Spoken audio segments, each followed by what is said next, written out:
ठीक है, गैलियम वाला थर्मोमीटर। अब 6 पॉइंट इम्पोर्टेंट नोट कर लिए इसका ट्रेंड। हाँ, जो भी नंबर हो 7th जो ट्रेंड्स है वो है इसकी ऑक्सीडेशन स्टेट का। ठीक है, मतलब ये जो कंपाउंड, ये जो एलिमेंट्स हैं वो किस तरह से वेरिएबल ऑक्सीडेशन स्टेट शो करते हैं।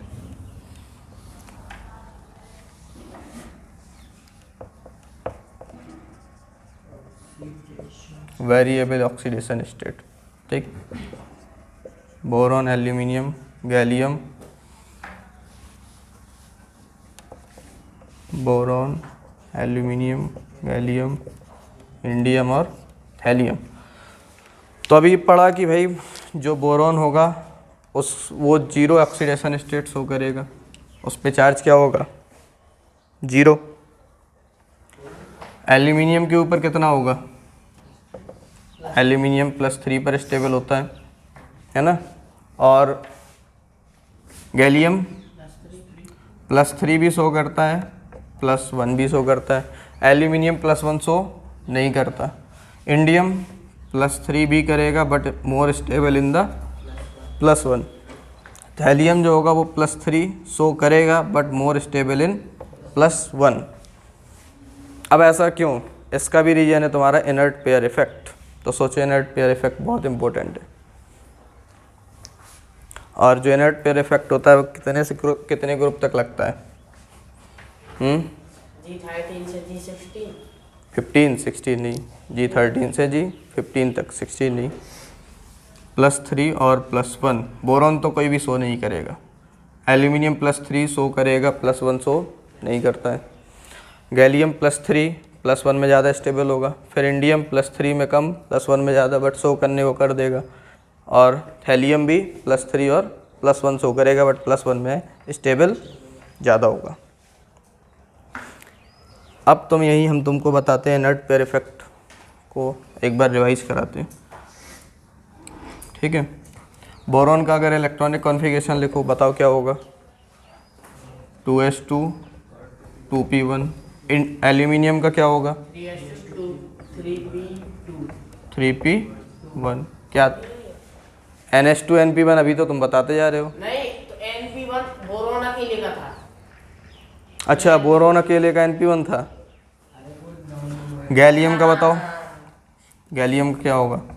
3d10 4s2 फिर 4p1। ठीक है, यहाँ D भी आ जाएगा ना, क्योंकि D ब्लॉक के एलिमेंट के बाद ही। फिर इंडियम में 4d10 हो जाएगा, फिर 5s2 5p1। और Tl में क्या होगा? F भी आ जाता है ना।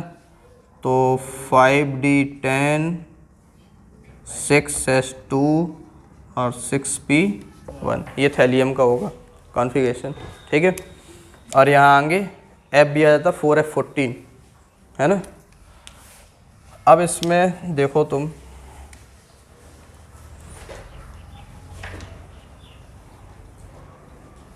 यहाँ पर तुम जैसे डाउन द ग्रुप जाओगे तो जेड इफेक्टिव बढ़ेगा या घटेगा? जेड इफेक्टिव क्या होगा? कम। क्यों कम होगा? क्योंकि डी आ जाता है, एफ आ जाता है, इनकी पुअर शिल्डिंग होती है। इस वजह से जो आउटर मोस्ट इलेक्ट्रॉन होते हैं वो अट्रैक्ट कर लेता है इसका न्यूक्लियस, है ना। और यहाँ पे डी आ गया, यहाँ एफ आता है क्या? इसमें एफ नहीं आता। तो डी की भी पुअर शिल्डिंग होती है, इस वजह से एस और पी के जो इलेक्ट्रॉन होते हैं, आउटर मोस्ट इलेक्ट्रॉन, उनको क्या किया रहता है? इंडियम का न्यूक्लियस अट्रैक्ट किया रहता है। गैलियम में भी और एल्यूमिनियम में तो नहीं होगा, और बोरॉन में भी नहीं होगा। तो इनर्ट पेयर इफेक्ट क्या है? जैसे कि तुम देखो Tl में, किसमें? Tl में। ठीक है, ये तुम्हारा बना है NS और NP। क्या बना है? या NS न ले, 6s और 6p बना है। 6 और 6s बना है और 6p बना है।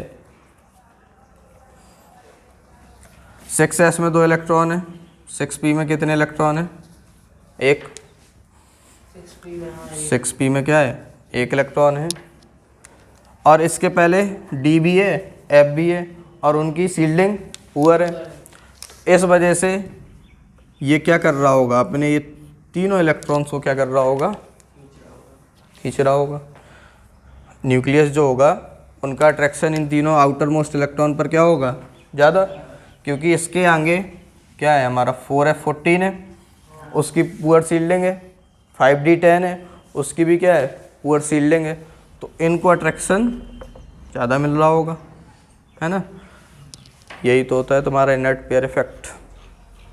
इस वजह से इसका साइज क्या हो गया? छोटा हो गया। ठीक है, साइज छोटा हो गया। और इसी वजह से +3 में कम स्टेबल होता है एज कम्पेयर टू +1, क्योंकि भाई 1 इलेक्ट्रॉन चलो निकाल लोगे, बट ये इनका अट्रैक्शन तो और ज़्यादा होगा 6s का, तो ये 2 निकालना मुश्किल है। ये नट पेयर इफेक्ट होता है।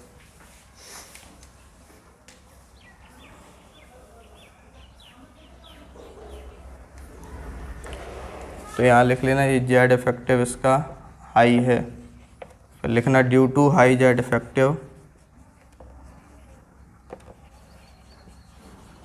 Due to high Z effective 6th period element. कौन से पीरियड का एलिमेंट है? 5th and 6th। ठीक है, तो अभी 6 पीरियड का समझाया, तो लिखना 6 period element, 6 period element attraction force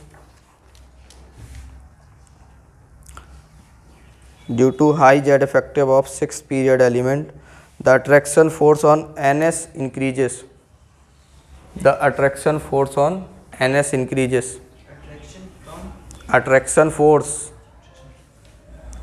on ns increasing and they, अब भाई ns में attraction force बढ़ जाएगा, np में थोड़ा सा कम होगा, बट होगा तो ज़्यादा। तो इस वजह से 1 इलेक्ट्रॉन तो ये आसानी से लूज़ कर देगा, बट ये 2 इलेक्ट्रॉन बॉन्डिंग में पार्टिसिपेट करने के लिए अलाउ नहीं करेगा। ठीक है, तो लिखना will not allow to participate, ns increases लिखा, फिर इसके बाद लिखना and they will not allow to participating in bonding,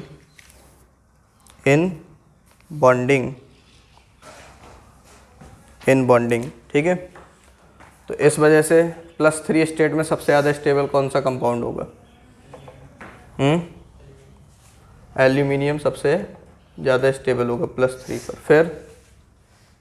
फिर वो गैलियम होगा, फिर इंडियम, फिर इंडियम, फिर थैलियम। फिर बोरॉन सबसे कम। बोरॉन का तो होता ही नहीं ना, उसकी क्या चर्चा ही क्या करें उसकी। अगर +1 की बात करें तो +1 में सबसे ज़्यादा स्टेबल कौन होगा? +1 में सबसे ज़्यादा गैलियम, गैलियम स्टेबल होगा, थैलियम स्टेबल होगा +1 में।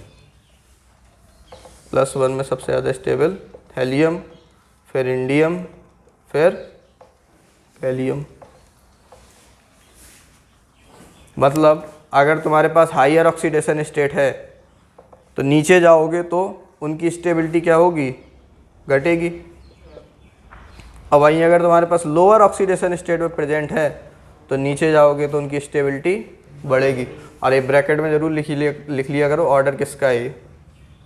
ये ऑर्डर स्टेबिलिटी का है, ये भी ऑर्डर कौन ज़्यादा स्टेबल होगा। ठीक है,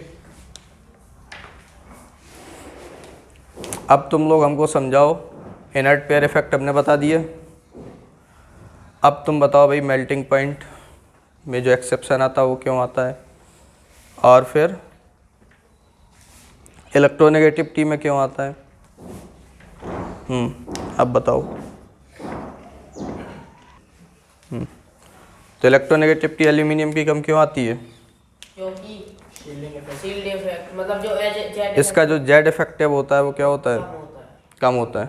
इस वजह से ये अट्रैक्ट इलेक्ट्रॉन को कम कर पाएगा। और Tl की ज़्यादा क्यों हो जाती है इलेक्ट्रोनेगेटिविटी? क्योंकि जेड इफेक्टिव उसका ज़्यादा होता है। इसका जो इनर्ट पेयर इफेक्ट होता है वो क्या होता है?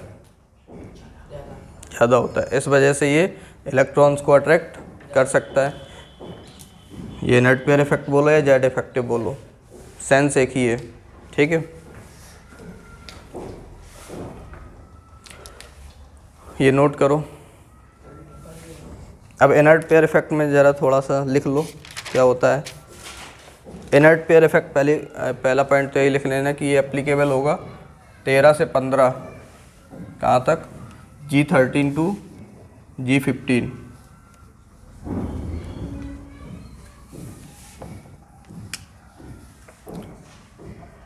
इनर्ट पेयर इफेक्ट, जो ये दो इलेक्ट्रॉन्स हैं वो बॉन्डिंग में पार्टिसिपेट नहीं करेंगे, मतलब ये इनर्ट हैं। क्या है? इनर्ट। इनर्ट गैसेस होती है ना जो कुछ लेना देना नहीं होता, इनर्ट, तो ये बॉन्डिंग में पार्टिसिपेट नहीं करेंगे, इसलिए इसका नाम होता है इनर्ट पेयर इफेक्ट। तो लिखना ये 13 से G13 टू G15, ठीक है। फिर इसके बाद मत लगाना हर जगह, लिखना ये क्या होता है, reluctance of NS electron, reluctance of NS electron, reluctance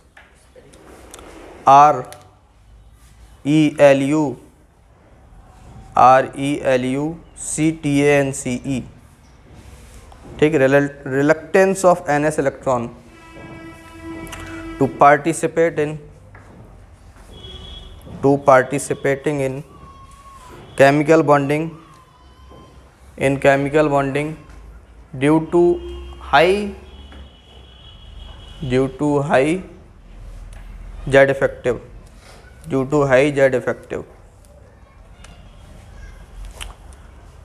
ठीक है, ड्यू टू हाई Z effective called inert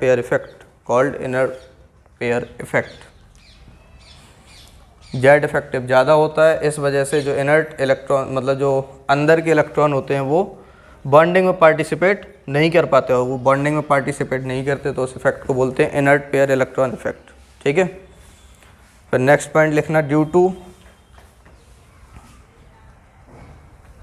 inert pair effect, IPE लिखा करो, ड्यू टू IPE, ठीक है। Due to IPE the oxidation state of element, ये इंपॉर्टेंट पॉइंट है। कई लोग इनर्ट पेयर इफेक्ट को इस तरह से भी डिस्क्राइब करते हैं, जब ये हम लिखा रहे due to IPE oxidation state of element decreases by 2 unit, ठीक है। तो इनर्ट पेयर इफेक्ट की वजह से जो ऑक्सीडेशन स्टेट होता है वो मेटल का वो 2 यूनिट से कम हो जाता है ना। इसका होना चाहिए +3, बट इनर्ट पेयर इफेक्ट लगने की वजह से एक ही इलेक्ट्रॉन लूज़ कर पाएगा तो +1 शो करेगा, सेम इंडियम और गैलियम में भी, ठीक है। फिर नेक्स्ट पॉइंट लिखना, the tendency to show IPE increases, the tendency to show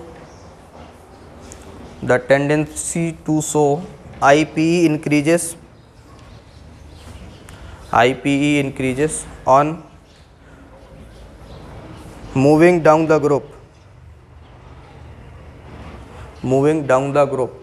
so for lower elements, इसलिए for lower elements of the group,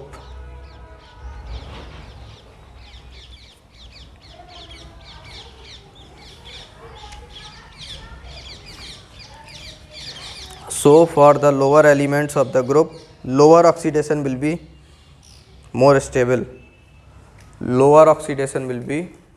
more stable, ठीक है।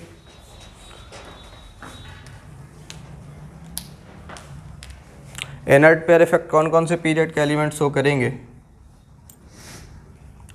6th, ये 6th है ना, 5th, 5वां और 6th है ना, 5वां और 6वां। तो इसमें जैसे तुम नीचे जाते हो तो जो लोअर ऑक्सीडेशन स्टेट होता है वो मोर स्टेबल हो जाता है और हाइयर लेस स्टेबल हो जाता है। ठीक है, अब इसके एप्लीकेशन बहुत ही अच्छे हैं, डालना oxidising and reducing character,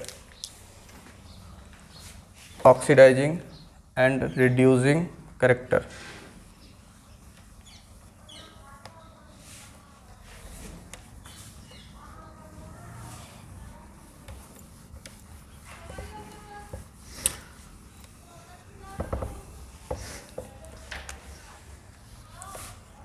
oxidation क्या होता है और रिडक्शन क्या होता है बताओ। ऑक्सीडेशन का मतलब इंक्रीज इन ऑक्सीडेशन नंबर, है ना, increasing in oxidation number. Reduction का मतलब डिक्रीज इन ऑक्सीडेशन नंबर। ठीक है, ऑक्सीडाइजिंग एजेंट क्या होगा बताओ, जो खुद को क्या करे, रिड्यूस इटसेल्फ, ऑक्सीडाइज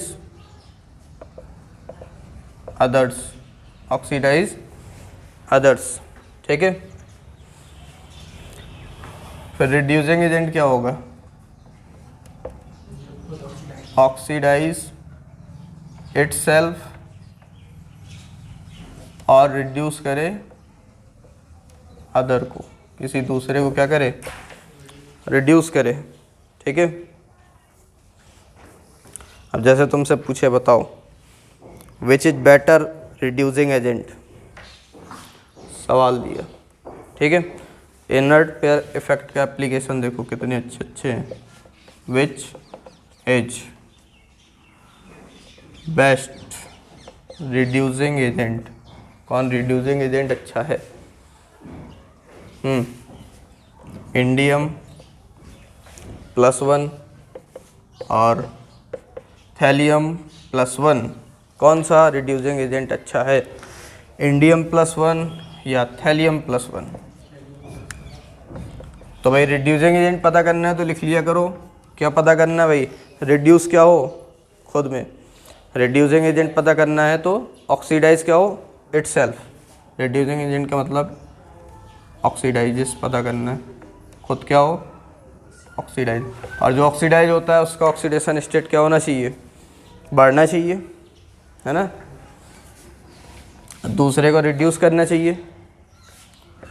तो इंडियम प्लस है, इंडियम प्लस से किस में जाना चाहेगा भाई, रिड्यूसिंग एजेंट हमें पता करना है कौन अच्छा है, इंडियम +1 या हेलियम +1। तो बताओ कौन सी सिचुएशन स्टेबल है, +3 में इंडियम +3 ज़्यादा स्टेबल है और थैलियम लेस स्टेबल है। थैलियम क्या है, लेस स्टेबल। तो इंडियम +1 से +3 में जा रहा है, मतलब ये क्या हो रहा है, ऑक्सीडाइज हो रहा है। हमने पूछा रिड्यूसिंग एजेंट अच्छा कौन होगा, तो हम चेक करेंगे ये ऑक्सीडाइज खुद को कर पा रहा है या नहीं कर पा रहा है, खुद तो खुद को आसानी से कर सकता है इसके कंपैरिजन पे थैलियम के। तो इसका मतलब ये अच्छा रिड्यूसिंग एजेंट हो गया। In+H better reducing agent than Tl+। ठीक है, या ऐसे समझो रिड्यूसिंग एजेंट का मतलब क्या होता है, गेन ऑफ इलेक्ट्रॉन, है ना, गेन ऑफ इलेक्ट्रॉन। तो ये 2 इलेक्ट्रॉन कौन लेना चाहेगा, कौन गेन करना चाहेगा, क्या, हाँ, गेन ऑफ इलेक्ट्रॉन नहीं। रिड्यूसिंग एजेंट का मतलब ऑक्सीडाइज खुद से होना, दूसरों को क्या करना, रिड्यूस करना, दूसरों को क्या करना, हाँ, रिड्यूस करना मतलब दूसरों के इलेक्ट्रॉन क्या करना, देना। तो कौन इंडियम देना चाहेगा या थैलियम, कौन देना चाहेगा, थैलियम देना चाहेगा, इंडियम देना चाहेगा, मतलब 2 इलेक्ट्रॉन ये लूज करना चाहेगा, समझ रहे हो।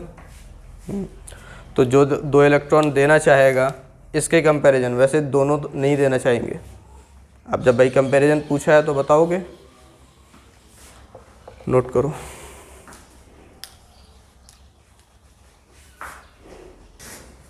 ऑक्सीडाइजिंग एजेंट कौन अच्छा है? Tl+ अच्छा है, क्यों? क्योंकि वो इलेक्ट्रॉन देना नहीं चाह रहा, मतलब रिड्यूस करना चाह रहा। ऑक्सीडाइजिंग एजेंट जैसे ही पूछा तो दिमाग में क्या आना चाहिए कि रिड्यूस इटसेल्फ, खुद को रिड्यूस करना, मतलब खुद से इलेक्ट्रॉन को बाहर फेंकना, है ना, देना।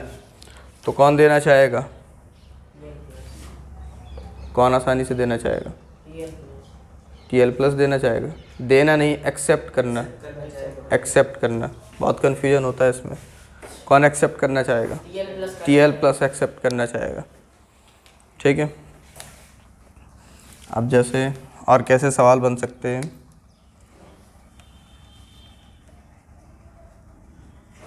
रिडक्शन पोटेंशियल जानते हो क्या होता है? नहीं जानते रिडक्शन पोटेंशियल? रिडक्शन पोटेंशियल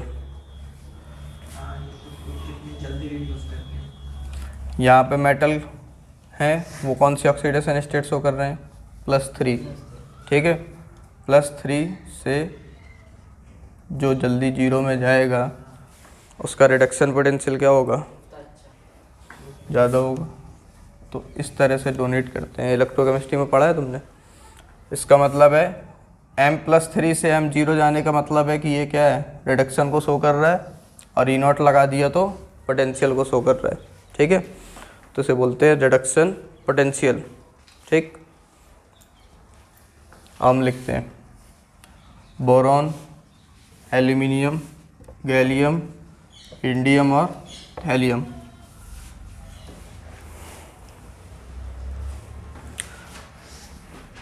और रिडक्शन पोटेंशियल अभी 12th में पढ़ोगे। ठीक है, रिडक्शन पोटेंशियल जो होता है वो directly proportional to oxidising tendency, है ना। जिसका रिडक्शन पोटेंशियल जितना ज़्यादा उसकी ऑक्सीडाइजिंग टेंडेंसी उतनी अच्छी। भाई ऑक्सीडाइजिंग टेंडेंसी अच्छी, ऑक्सीडाइजिंग टेंडेंसी होती क्या है? इलेक्ट्रॉन को क्या करना? सामने वाले को ऑक्सीडाइज करना, खुद को। तो रिडक्शन पोटेंशियल मतलब खुद का हो गया, ऑक्सीडाइज मतलब दूसरे का।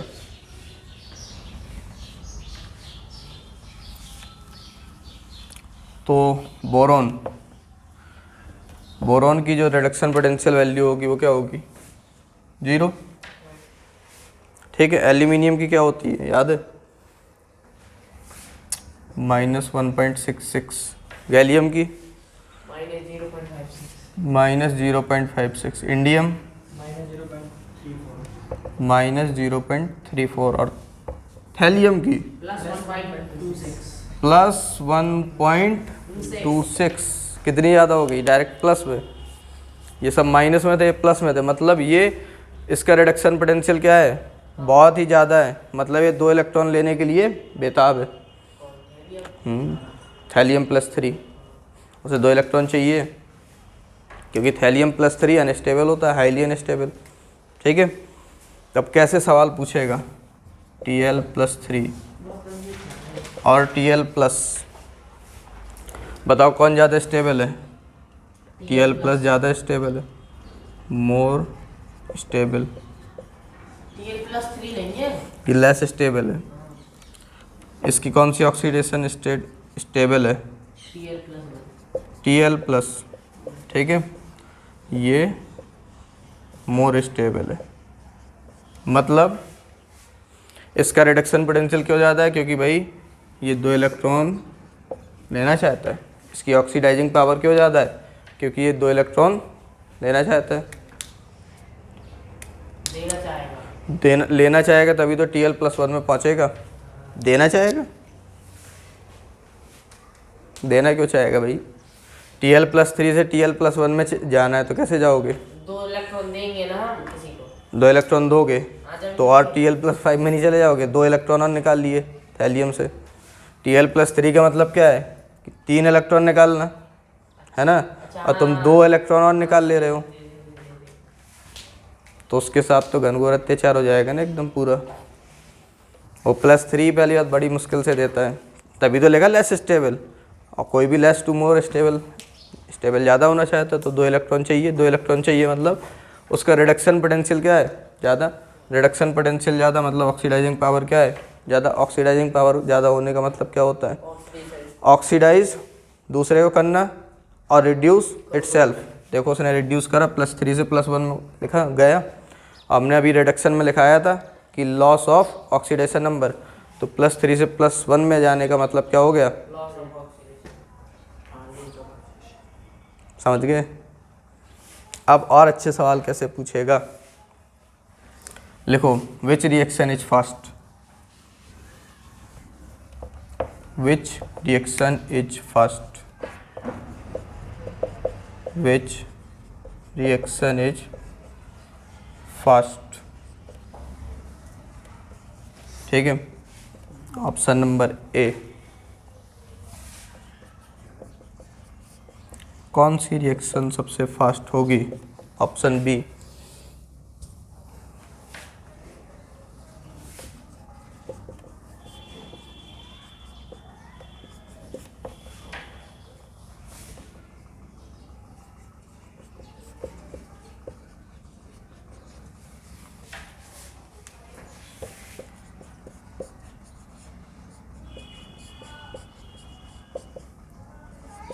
पांच ऑप्शन है,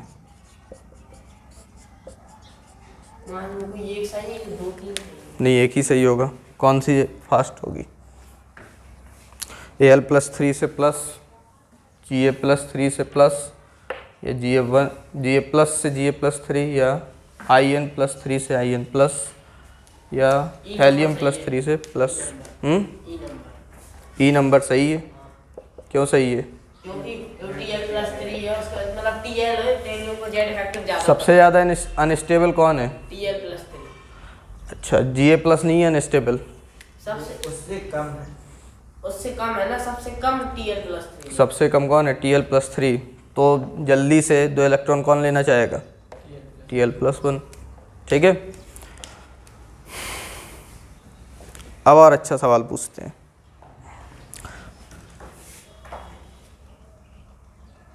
what is the order of delta G, इसी का दूसरा पार्ट है। What is the order of delta G, delta G negative to positive,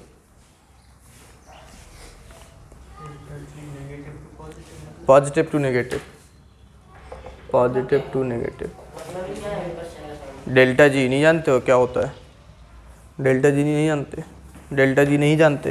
electron की एंथैल्पी होती है। अच्छा जानते हो, तुम तो जानते हो, तुम स्किप कर दो, छोड़ो। हाँ बताओ किसका ऑर्डर, यही ऑप्शन है, ऑर्डर बताना है, जो सबसे ज़्यादा होगा। हाँ, पॉजिटिव टू नेगेटिव। ऐसे ही होगा, पहले सेलेनियम पॉजिटिव टू नेगेटिव जाना।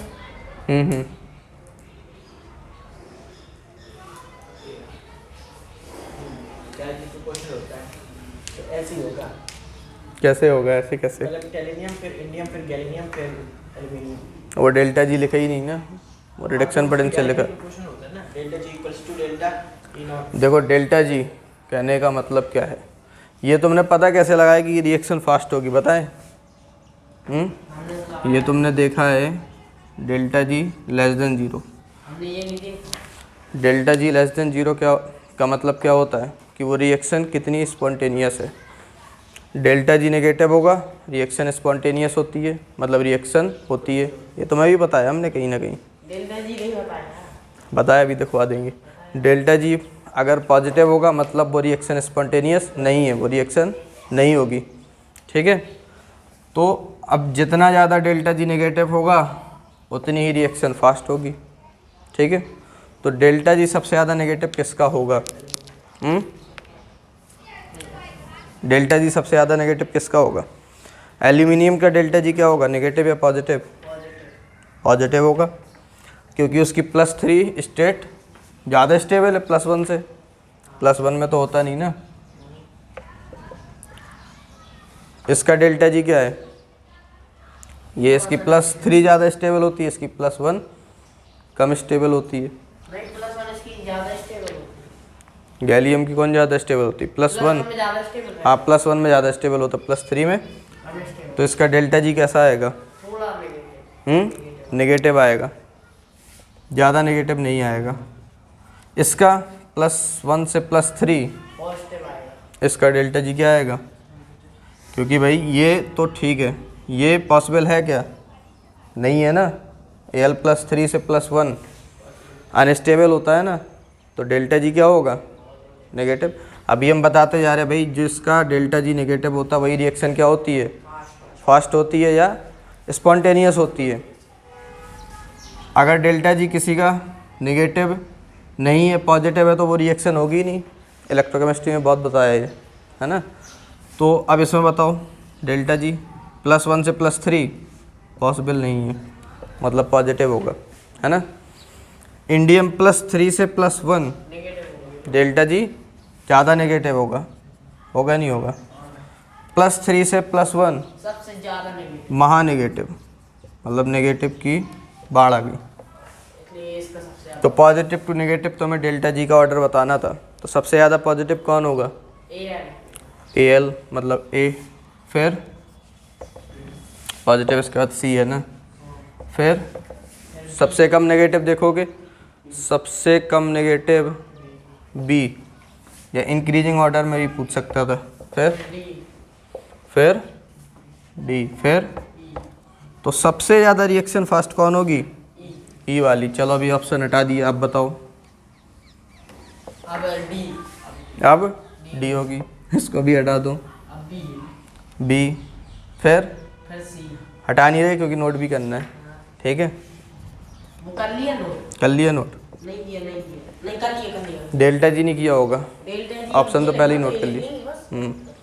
ठीक है। तो कहा था ना हमने, डेल्टा जी से तुमने बताया होगा कौन सी रिएक्शन फास्ट है। नहीं नहीं नहीं, वो डेल्टा जी से ही पता चलता है। जेड इफेक्ट कहने की बात है। गिब्स फ्री एनर्जी नहीं सुने? थर्मोडायनेमिक्स में पढ़ाएंगे अभी।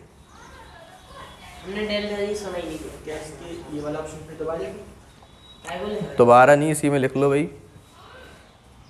अब नेक्स्ट ये फिजिकल प्रॉपर्टी ख़त्म, नेक्स्ट क्लास में इसकी केमिकल प्रॉपर्टीज़, रिएक्शन वगैरह, कंपाउंड आएंगे।